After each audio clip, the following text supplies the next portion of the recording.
Сырники дайындайтын боламыз. Қуырған кезде еріп кетпейтіндей рецептпен бөлісемін.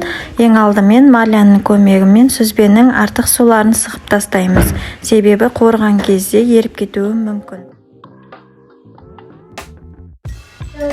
Сүзбенің осындай құрғақ түрін пайдаланған жөн, себебі формасын жақсы ұстайтын болады.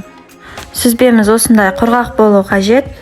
Бір ас қасық қант, бір жұмыртқа және бір шай қасық ванилин салып араластырамыз.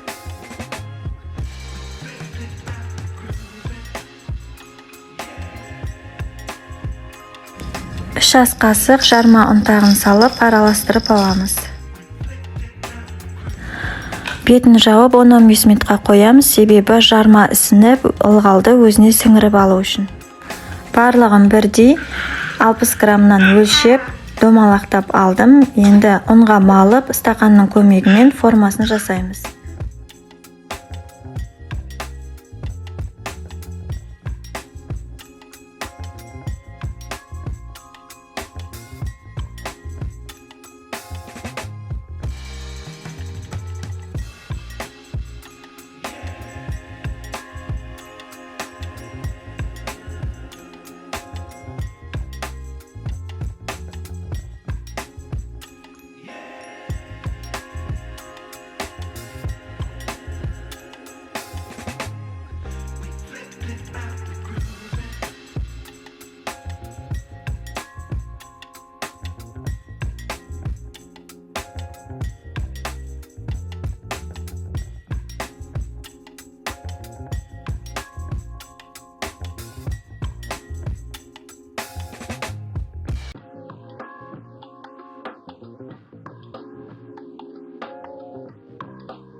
Табаға май құйып қыздырып аламыз.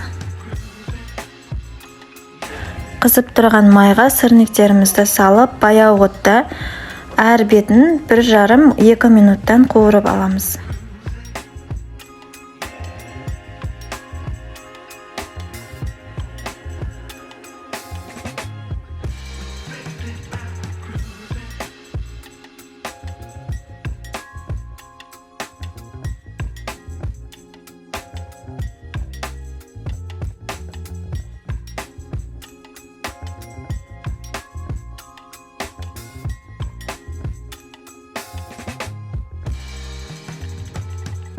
Біздің сырниктеріміз дайын болды.